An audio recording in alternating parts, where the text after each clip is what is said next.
Assalamu alaikum wa rahmatullahi wa barakatuh, and good morning, ladies and gentlemen. My name is Fatma Dakik. I am a business development and training advisor for Abrar Consult. I am glad to join you as one of the speakers. Abrar Consult is a well-known firm in East Africa region. For the benefit of those who hear Abrar Consult for the first time, Abrar Consult is a training and consultancy firm based in Nairobi, Kenya, and Dar es Salaam, Tanzania.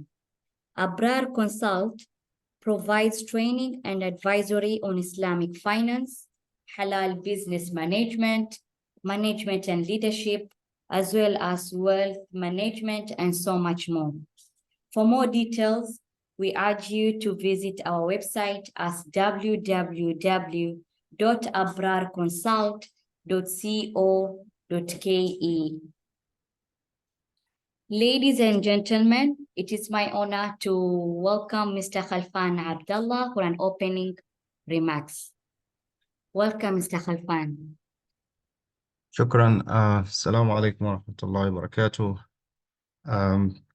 Good evening, ladies and gentlemen. All praise due to Allah subhanahu wa ta'ala, and may peace and blessings be to our beloved messenger, Prophet Muhammad sallallahu alaihi wasallam. It is my honor to welcome all of you for this first free webinar for this month, organized by Abrar Consults. It is a culture within Abrar Consult to have free webinar sessions for purpose of educating and informing our audience in East African regions on matters to do with Islamic finance or halal businesses or financial planning and wealth management, among others in our areas of focus and expertise. Beloved participants, the topic of the day is halal tourism in Kenya and Tanzania. And perhaps for those who have known Abrar for some times might wonder how we are addressing this topic today, given that we have been conducting a lot of sessions on Islamic finance. The fact is, Abrar Consult, among other things that it does, is halal business advisory. And halal tourism falls very well within that category of advisory services that we provide. So for these sessions, we aim at advocating and educating the participants about halal tourism, since, as I said, halal tourism falls under halal businesses. More importantly, we have organized this session in order to shed light on the requirements for halal tourism and its potential in our markets, so that we can all do our best to develop it and tap into its full potential. Islam as a religion has a long tradition encouraging us to travel and to explore the natural or the nature of the world.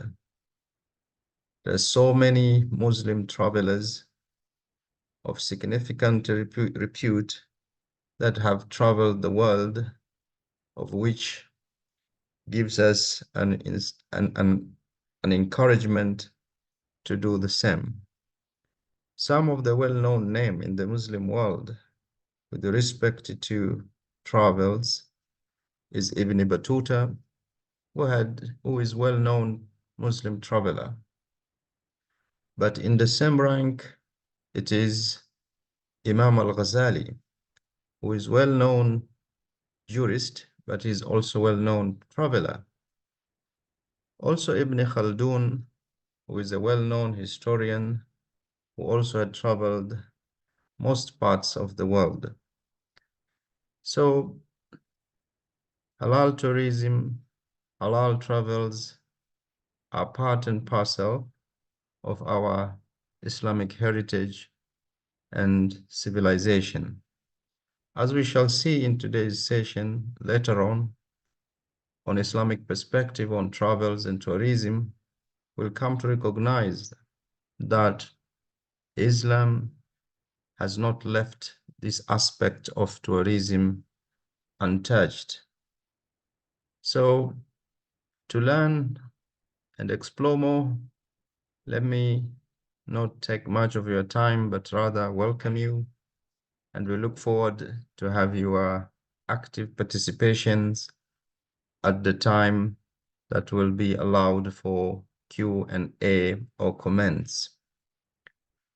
Therefore, let me now welcome back Fatma Dakik to start this session on halal tourism. Fatma, you can go ahead.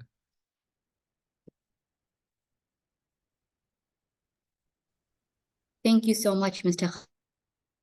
Khalfan, and I would like to welcome all our beloved participants, and may it be a successful session. Well, today's content will be having 7 contents.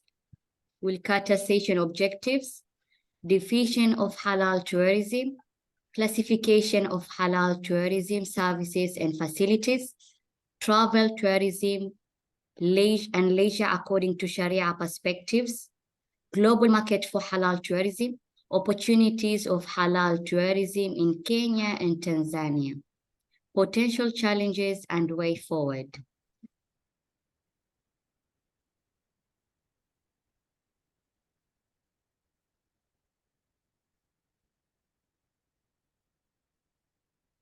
Session objectives.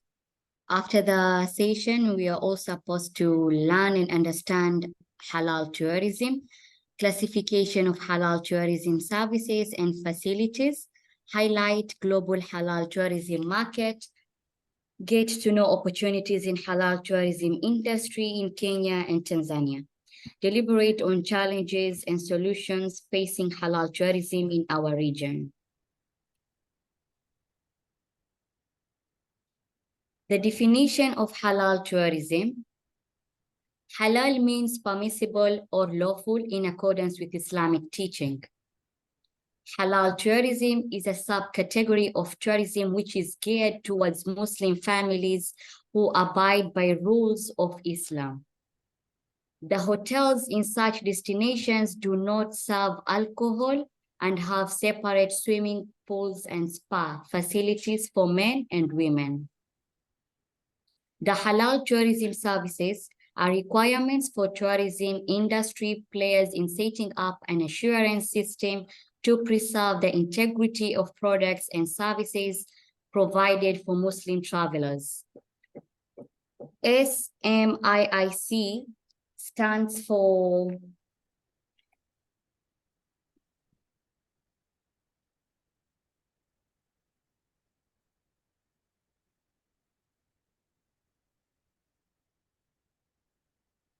Aspects of halal tourism definition. Aspects to consider and areas to cover and limitations of each aspect. Sharia law.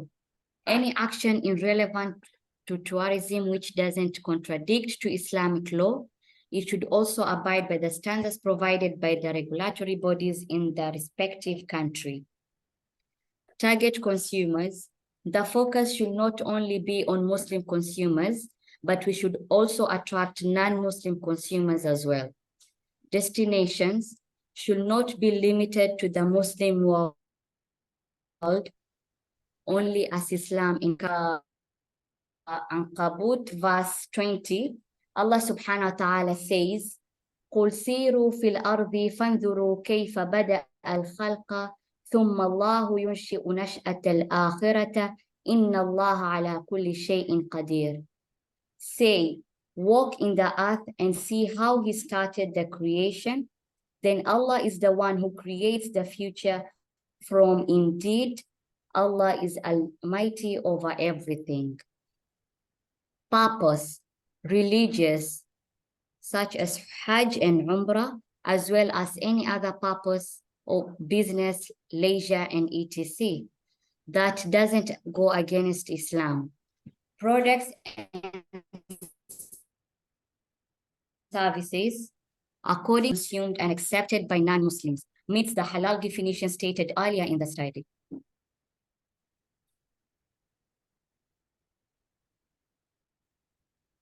Classification of halal tourism services and facilities.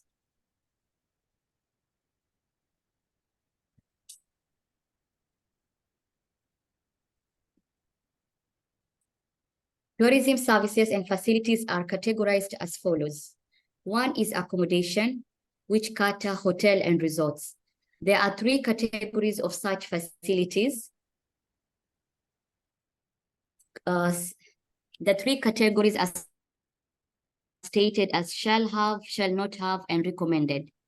Critical requirements cover room, adequate space for prayer, qibla, sajadas, prayer mats.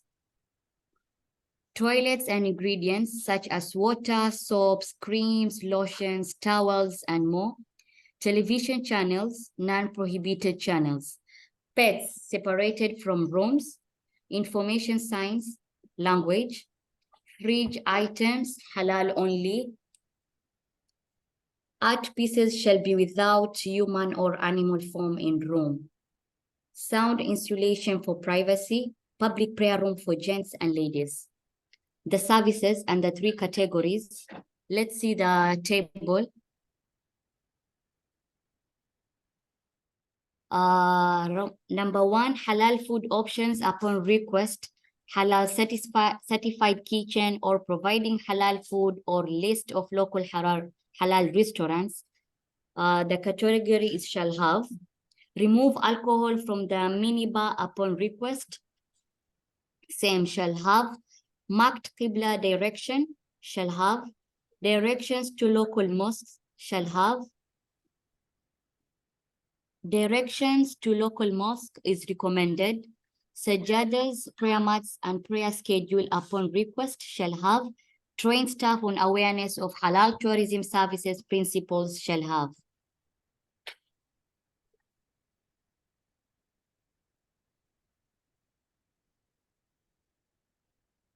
Another service and facility is restaurants, food and beverages entails, halal food and ingredients, halal beverages and ingredients, no alcohol. Iftar arrangements during Ramadan, washing soaps which are halal, public prayer rooms. There is a notable emphasis on halal certified restaurants in the tourism sector, ensuring that all ingredients and preparation methods are there to halal standards.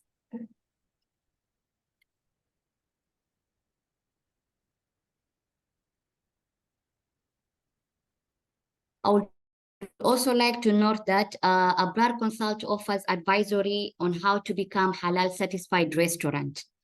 Another service and facility is recreation facilities, swimming pools, sports, spas.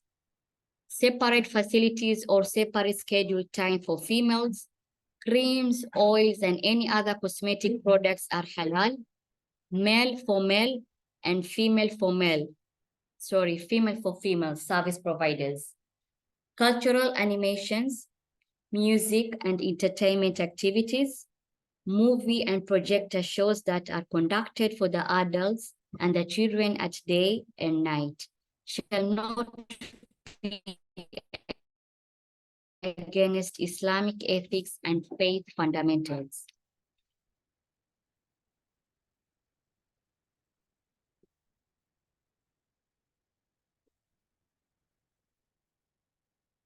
Another service and facility is healthcare facilities, shall have separate facilities or separate scheduled time for females, male doctors for male patients, and female doctors for female patients, halal certified drugs.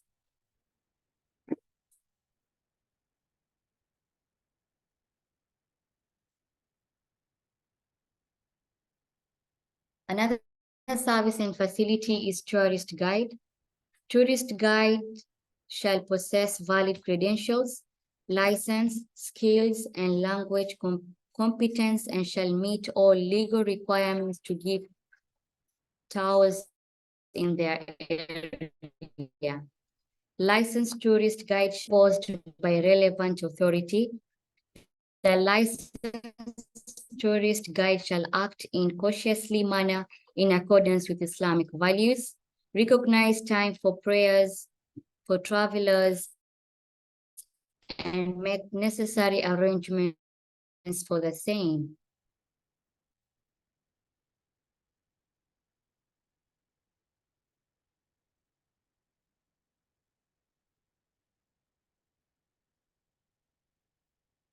Another tourism service and facility are destinations, national parks, historical sites, Islamic heritage sites, shopping malls, religious sites, waterfall sites, forest reserves, city or village tower, caves, camping as seen on the photos.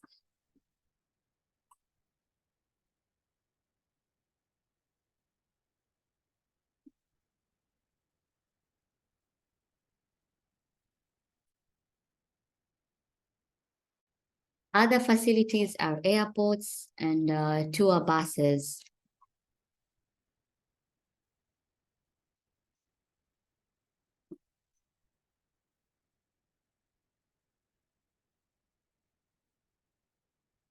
Travel, tourism, and leisure according to Sharia perspective.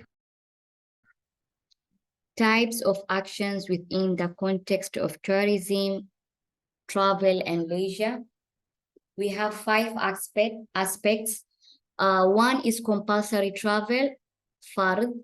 For those who can afford must go to Makkah, Medina, and Masjid al-Aqsa. That is preferable. Recommended actions or mustahab.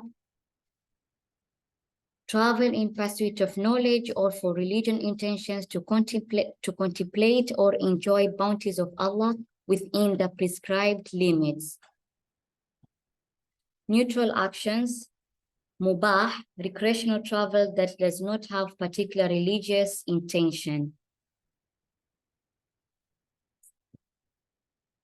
Reprehensible actions, that is makruh, travel leading to excessive luxury, visiting locations of that engage in discouraged things in Islam.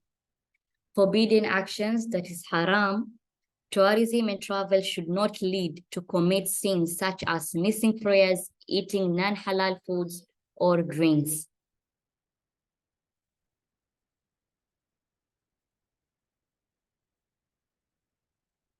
Well, I would like to invite Mr. Khalfan Abdullah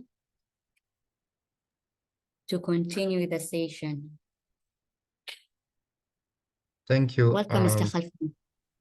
Thank you. I hope I'm audible.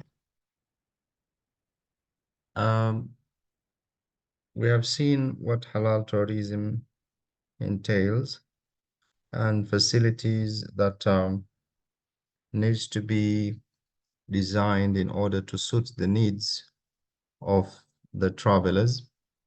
Let me share with you the global market for halal tourism. Halal tourism is no longer a new phenomenon.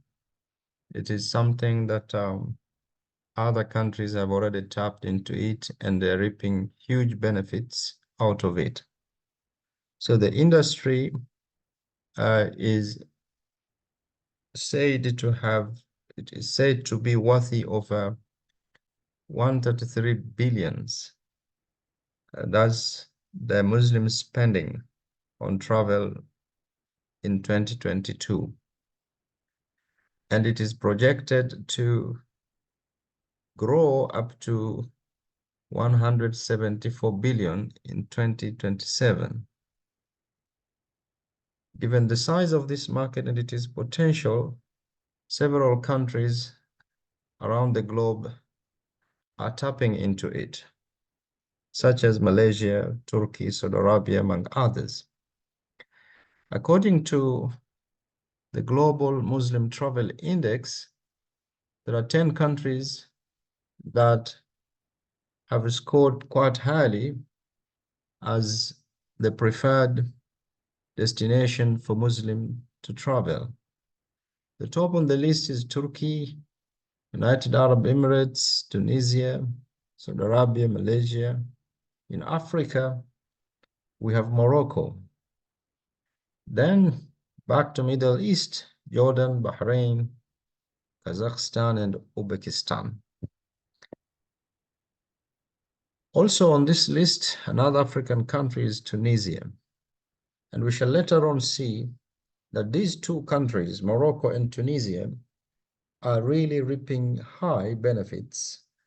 They benefits a lot in terms of Muslim travelers, among others, in Africa. So when you look at the Muslim travel market, there's been a growing trend until the COVID period, 2020 and 2021. There was, as you know, the tourism industry as a whole was hugely impacted. But from 2022 to 2023, Muslim travelers are back in motion, and the industry is coming back to life. So it is expected that the number of Muslim travelers will be in 230 millions, and the industry will grow to 225 billions by 2028. So it's a significant industry. Why halal tourism matter? As we have seen, it is a rapidly growing market, given that there is significant Muslim population that travels around the world. Until or unless we make sure the facilities are halal or friendly, Muslim friendly, we might not be able to tap into this market. Also, why halal tourism matter is, again, competitive advantage. Okay. In business, you have to have strategies to be on the top. As we have seen on the top 10 countries, there are so many other countries that are positioning themselves in order to attract Muslim travelers. Unless we have halal tourism facilities and products, we will not be able to grow this industry in our region and attain a competitive advantage. Despite of the fact that we have so many destinations, we have so many wonderful destinations in Kenya and Tanzania and other parts of African countries. So to tap into this market, we need to consider halal tourism to be in a competitive, or to position ourselves competitively, we need to consider halal tourism. But halal tourism comes with also social responsible tourism, in the sense that the businesses that are offering services for Muslim travelers by nature tends to be socially responsible, given that they don't engage in certain activities that are prohibited. Muslim arrival by regions. So you can see from this chart that Muslims are traveling a lot in the Asia, Europe, then Africa, then Americas, among others. But if you look at the top destination according to Global Muslim Travel Index, Indonesia comes on top, and then we have Saudi Arabia, then we have Emirates, etc. This is in the global map.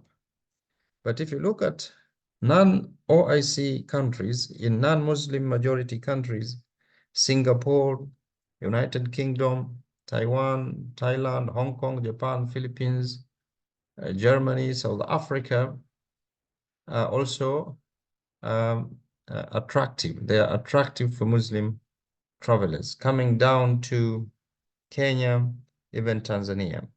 Kenya ranked 17 in this list, as one of the preferred Muslim travelers' destination, whereas Tanzania ranked 19.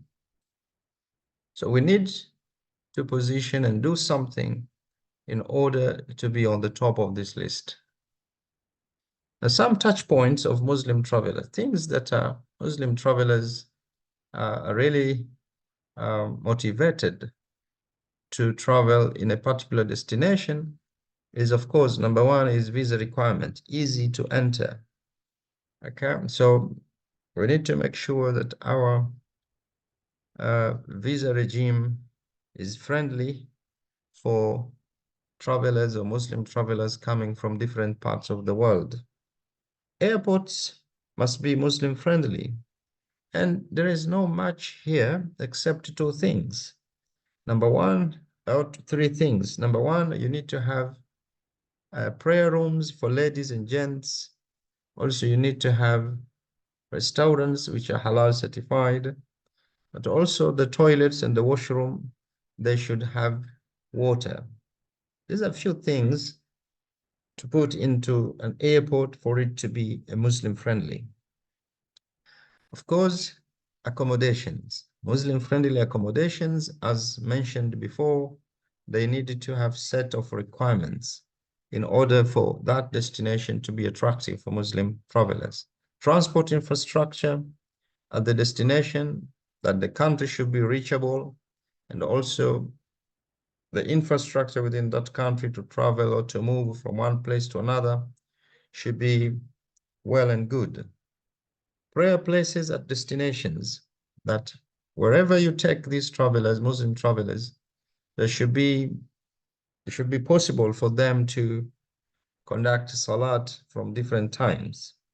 Of course, dining is also an important criteria.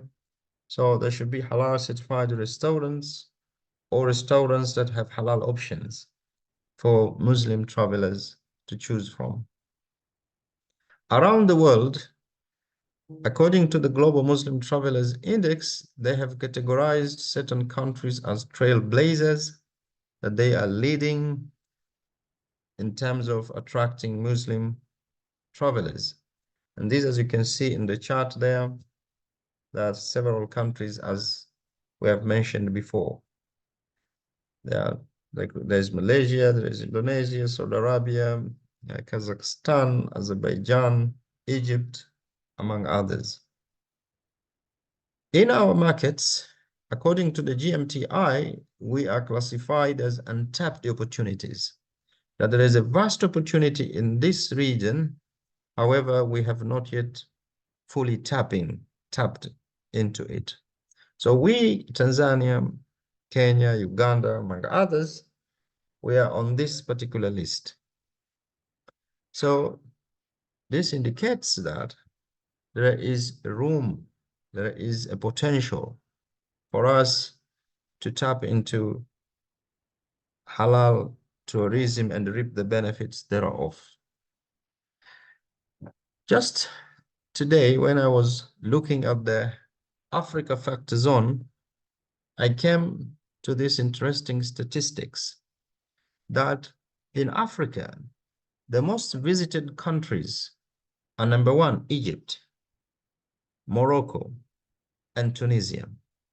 You can look at these numbers and think about what if these numbers, or what if we were able to attain some of the, maybe half of that number, how would it have contributed to the sector, to the tourism sector? No doubt Egypt, Morocco, and Tunisia are leading, among other factors, is because they have halal tourism as part of their products. They are open for every kind of travelers. Muslim travelers find themselves in a right destination. Even non-Muslim travelers find themselves in a rightful destination. Morocco, same thing. Okay, it's a Muslim majority country, so it is Muslim friendly. Tunisia, the same thing. South Africa have done their level best also to become a Muslim friendly by having or by making sure there are hotels that are Muslim friendly and other facilities. We Tanzania are number 5, but if you look at the number, is only 1.7 million. If you compare with South Africa, that is really just a 10%. Okay, if you look at Egypt and Morocco, we are far, far behind. And Kenya is the same. What is it that Egypt, Morocco, Tunisia, South Africa have that we don't? This is a bigger question. And the answer partly, not the whole answer, but I think partly is because we don't have these halal tourism services and facilities that can attract Muslim travelers. There are other reasons, no doubt, but that is one of the reason in my view. Opportunities of halal tourism in Kenya and Tanzania. There's a lot of opportunities. As you can see, if you look at the facilities that we have in our markets, in our countries, there's a lot that to be done in terms of investments. We need to invest in, for example, halal hotel and resorts, also on halal entertainments, on halal restaurants, among others. And if we do it right, then it provides a big opportunity for the country to earn adequate foreign exchange earnings. Tanzania and Kenya have recently had a really big challenge of dollar scarcity. We had shortage of dollars. Now, one of the solutions to this is to really boost our tourism sector by having halal tourism facilities. Employment opportunities. It will provide our people opportunities to be employed. Taxes is another opportunity that will come with it.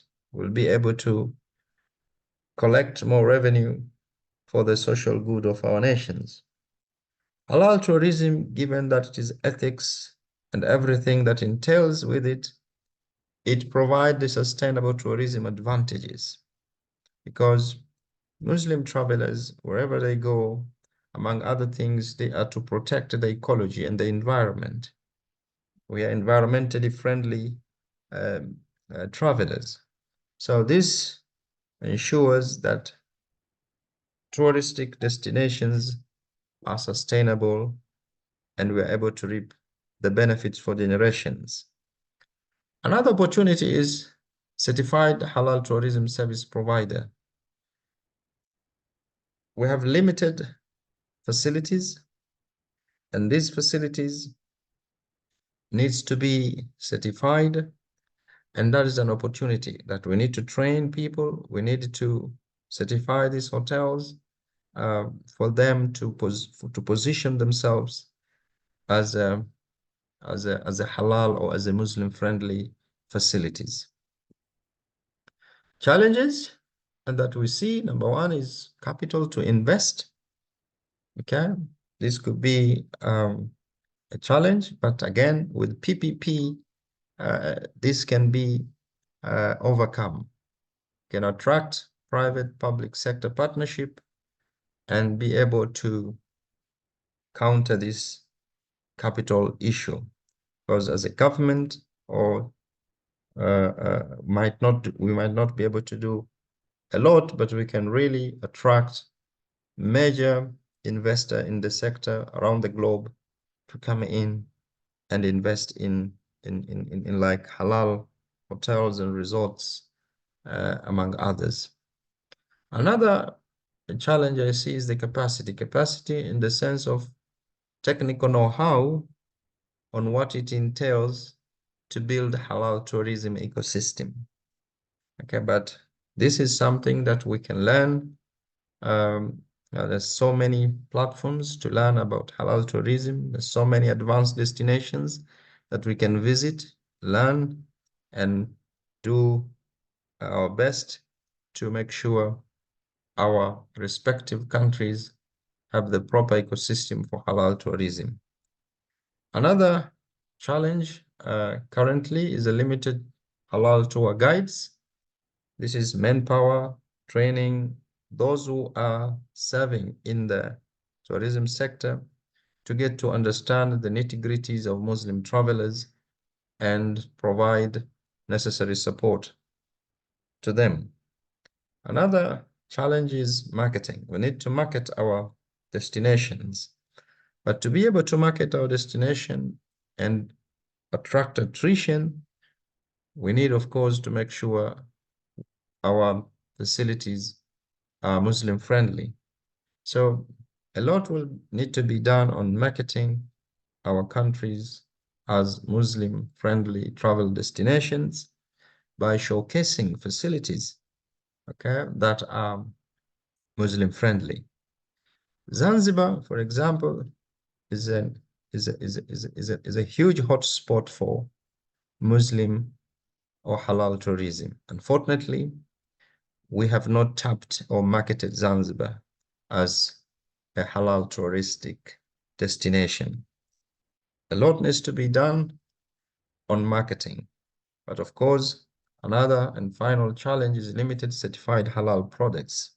Even if you're in Zanzibar, we consider a sector that is, or a country that is Muslim majority, but we know most of the stakeholders in tourism sector in Zanzibar are from Western countries, investors from Western countries, which we need to educate them, we need to prepare them, we need to show them the advantage of becoming Muslim-friendly hotels, Muslim-friendly restaurants, among others, or attract investors from other countries, Muslim majority country like Saudi Arabia or in the GCC, Malaysia, Indonesia, to come and invest in our beautiful islands, beautiful coasts, among others, so that we are able to increase the number of facilities that are Muslim friendly.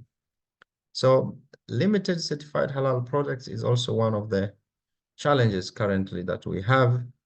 I just checked recently on Crescent Rating, where they normally show Muslim-friendly hotels and so on. Unfortunately, when I looked at Kenya, there was none.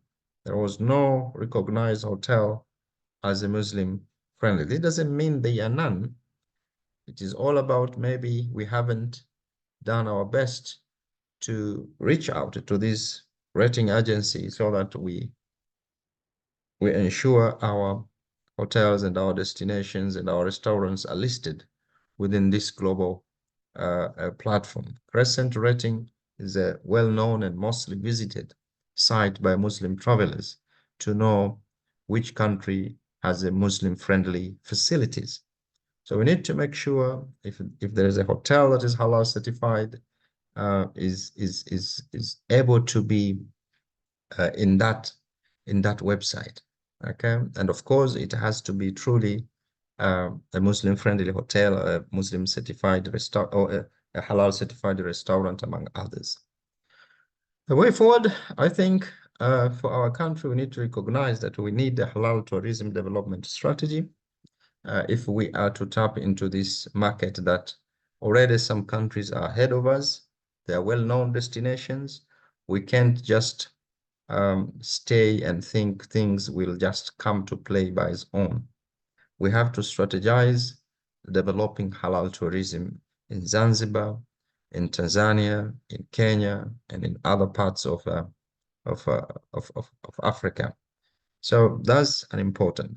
Within this strategy, education will be key to educate, to ensure there are adequate courses in our tourism colleges and universities so that the chefs are trained to recognize the Muslim dietary rules. The tour guides are trained to recognize the requirements of the Muslim travelers, among others. So our tourism courses will need to match with the latest trends or latest requirements on halal tourism. Certification.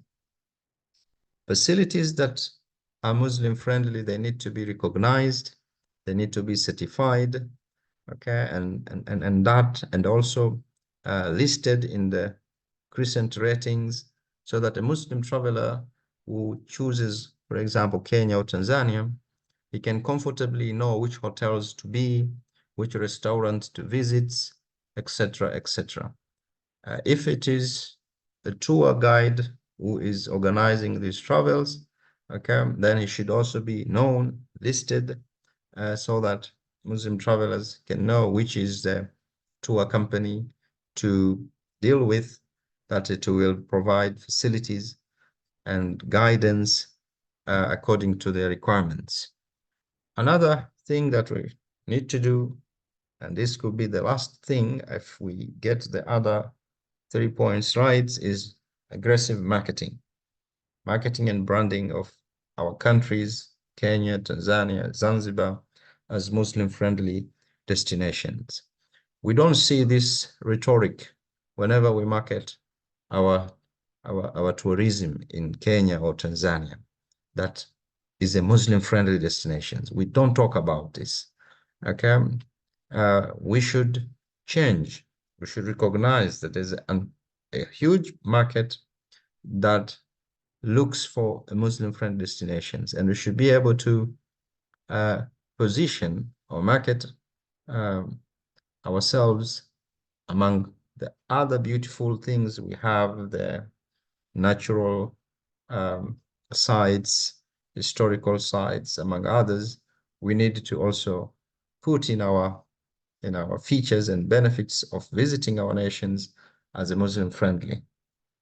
So this is few points. There could be a lot of others that I believe some of you who are stakeholders within the sector will be in position to share more, so that we all put our finger together and push this segment for the benefits of our people and our countries. With that being said, now we will welcome participants who have questions or who have a comment to share your thoughts on the topic. We as Abrar positioned to train, we are positioned to certify facilities that wants to be recognized as halal or as Muslim friendly.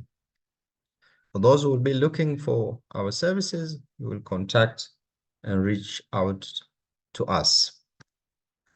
That being said, now back to the audience. If you have any question, you can ask. If you want to comment, this is now your time. Raise up your hand or you can unmute. Thank you so much.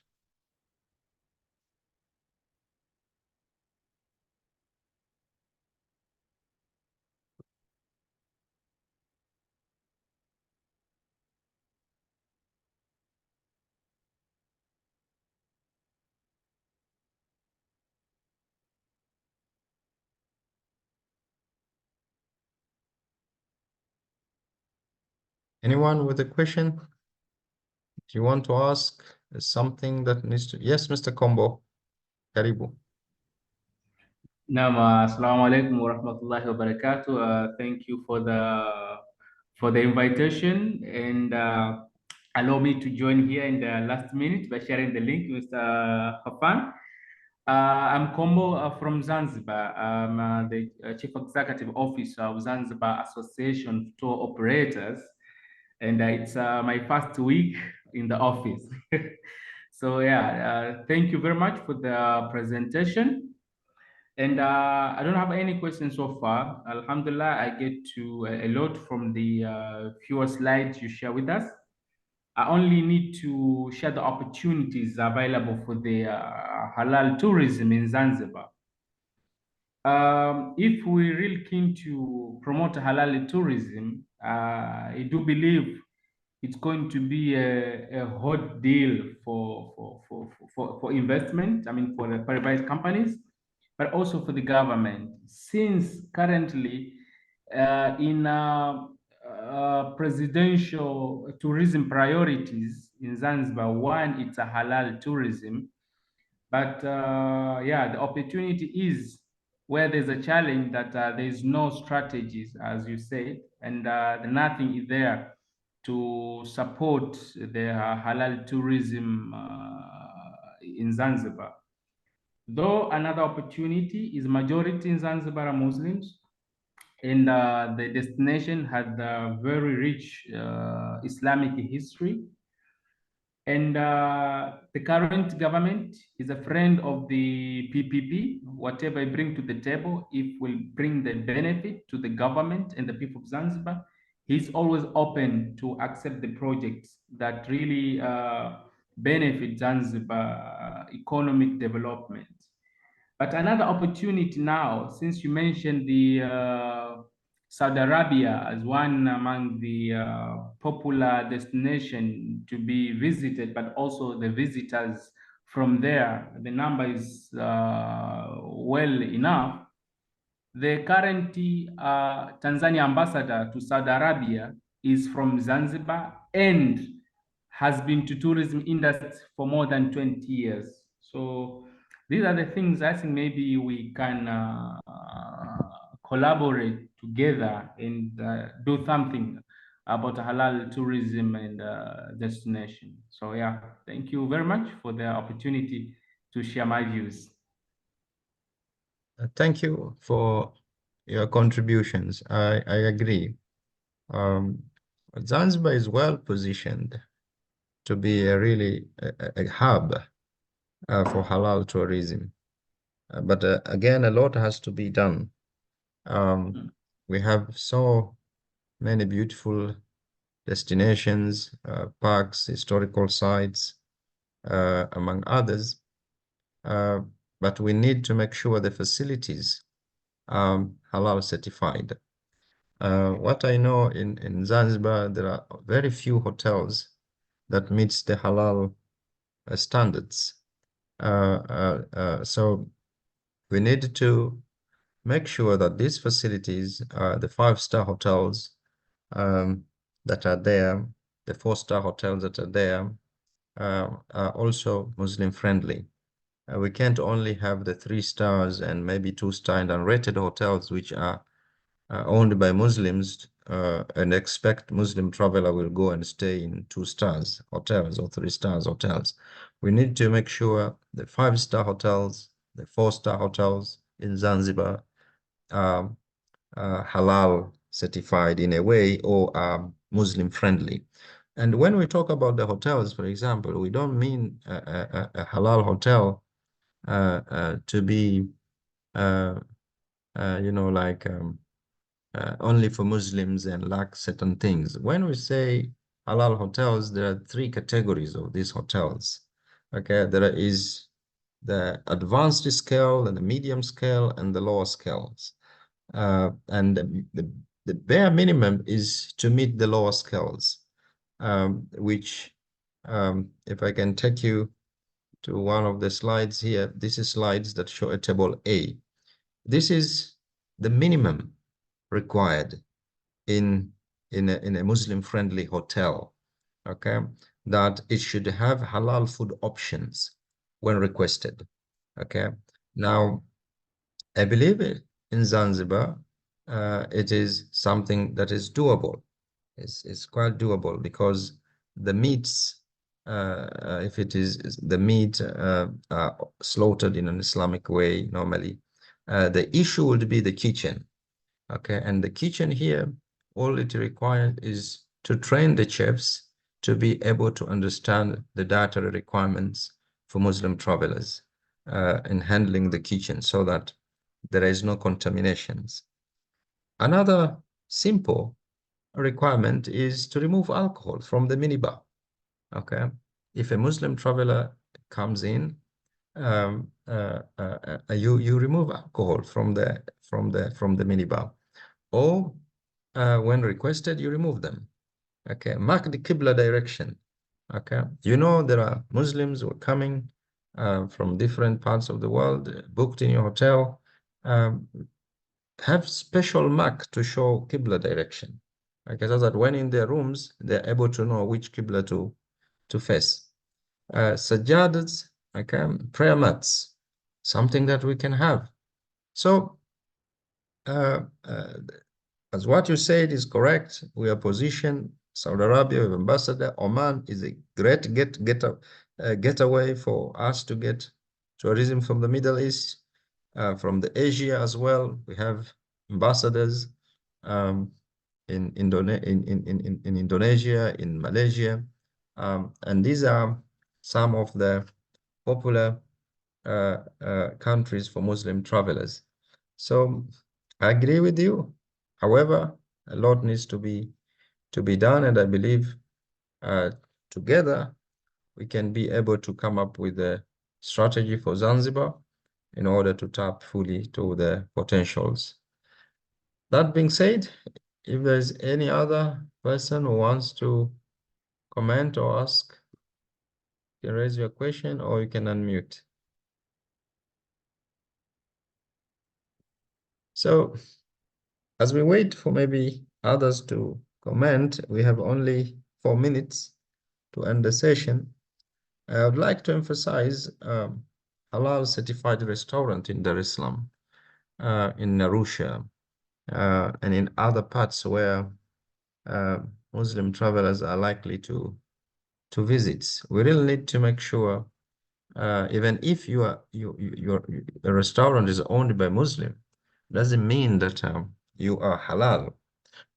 It all depends as to whether you have ticked certain requirements, you have qualified to be a halal restaurant.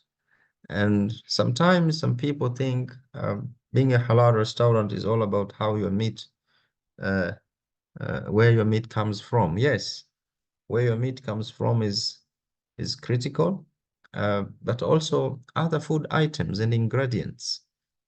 We should make sure their source are halal.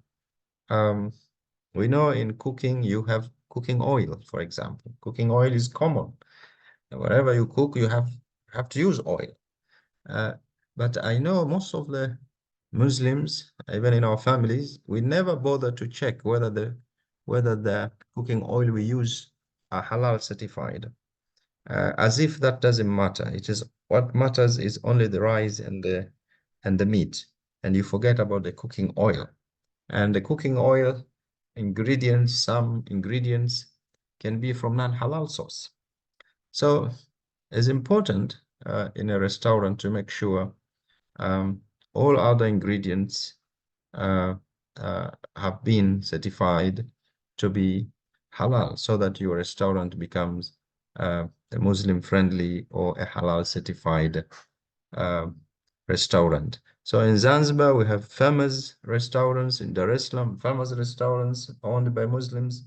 And if you go ask them, is it halal? They'll say it is halal. And if you ask further, you'll be surprised to see that the definition of halal is only limited to the meat.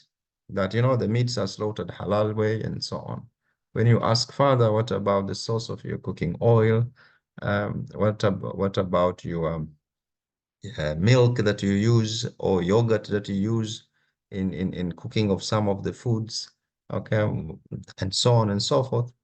You will be surprised that people have no idea on these issues. If you go to the 4-star hotels, you will find that 4-star, 5-star hotel, you'll find a lot of ingredients are imported from Europe and other Western countries that have no halal certification. So education is needed for